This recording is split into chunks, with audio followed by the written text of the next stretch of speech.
नमस्कार दोस्तों, भारत की रोचक जानकारी में आपका स्वागत है। आज हम आपको बताएंगे गायों पर जरूरी नहीं कि उस पर दया की जाए, बल्कि उसका प्रयोग किया जाए, क्योंकि इस समय पर्यावरण की सुरक्षा का मामला है, इसलिए गाय का पालना जरूरी है। दोस्तों, गायों की दुर्दशा इस समय भारत में बहुत ज़्यादा हो रही। जब दूध देना बंद कर देती है और वृद्ध अवस्था में आ जाती है तो लोग बाग इन्हें सड़क पर छोड़ देते। इस मामले में इलाहाबाद हाई कोर्ट ने बड़ी गंभीरता से लिया। उन्होंने महत्वपूर्ण टिप्पणी करते हुए कहा, गौ मांस खाना किसी का मौलिक अधिकार नहीं। बूढ़ी गाय माता भी कृषि के लिए उपयुक्त है और गाय का मलमूत्र रोगों के लिए लाभकारी होता। इसकी हत्या की इजाज़त देना ठीक नहीं। हाई कोर्ट ने वैदिक पौराणिक सांस्कृतिक महत्व सामाजिक की उपयोगिता को देखते हुए गाय को राष्ट्रीय पशु घोषित करने का आह्वान किया। दोस्तों, कोर्ट ने यह टिप्पणी महज भावनात्मक आधार पर नहीं की, बल्कि यह बात तो वैज्ञानिक और व्यवहारिक तौर पर भी सटीक बैठती है।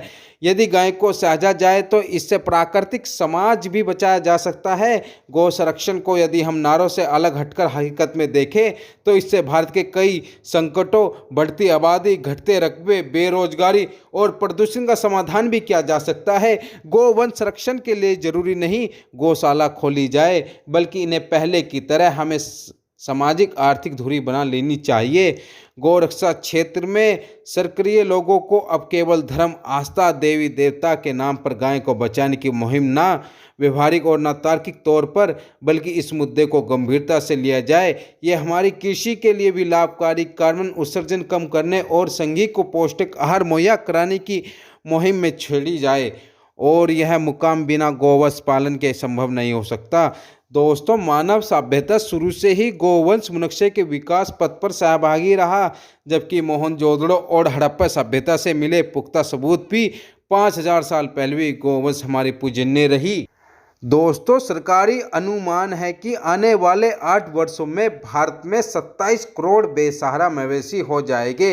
अगर हम अभी से चौकन्ने नहीं हुए तो दोस्तों, अगर अभी सचेत हो जाए तो और इन्हें सलीके सहेजे तो दोस्तों, विश्व का सबसे बड़ा पशुधन का भंडार भारत के पास ही होगा। दरअसल भारत की गाय का दूध उत्पादन दुनिया में सबसे कम हमारे देश में ही है। एक गाय साल भर में 500 लीटर दूध ही दे पाती है, जबकि अन्य देशों में दूध देने वाली प्रत्येक गाय का सालाना औसत बहुत ज़्यादा है। जैसे Denmark 4101 litre, Switzerland 4156, America 5386, England 4773 litre प्रति सालाना का दूध उत्पादन करती है। जाहिर सी बात है दोस्तों, भारत में गाय का पालना घाटे का सौदा ही साबित होगा। यही कारण है जब गाय दूध देती है तो पालक उसे घर पर रखता, और जब वह सूख जाती तो पालक उसे सड़क पर छोड़ देता। दोस्तों, हमें गाय की ऐसी नस्लों पर फोकस करना चाहिए जिनसे अधिक से अधिक दूध हासिल हो सके।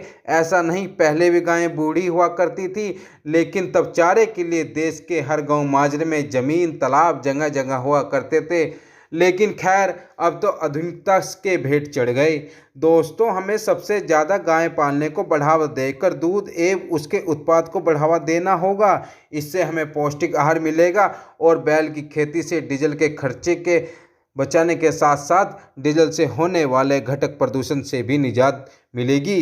एक अनुमान के मुताबिक भारत में मवेशियों की संख्या लगभग 30 करोड़ के आसपास है, जिससे हम रोज 30 लाख टन गोबर प्राप्त करते हैं। दोस्तों, जैसे इंग्लैंड में गोबर गैस से हर साल 16 लाख यूनिट बिजली बनती, और चीन में 1.5 करोड़ परिवारों को घरेलू ऊर्जा के लिए गोबर गैस की सप्लाई होती। यदि भारत में भी गोबर का सही इस्तेमाल हो तो हर साल 6000 करोड़ टन लकड़ी और 3.5 करोड़ टन कोयला को बचाया जा सकता है। इससे तमाम लोगों को रोजगार मिलेगा।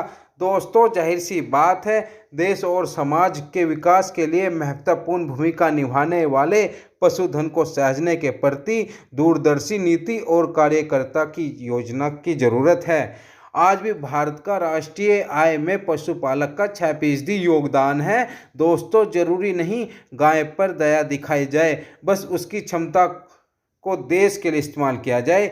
इस विषम परिस्थिति में पर्यावरण सुरक्षा से जुड़ा मामला है, इसलिए गाय को पालना जरूरी है। दोस्तों, वीडियो कैसी लगी कमेंट में जरूर बताएं। लाइक करें, शेयर करें और सब्सक्राइब के साथ आई बटन दबाना ना भूलें। Thank you. Watch the video.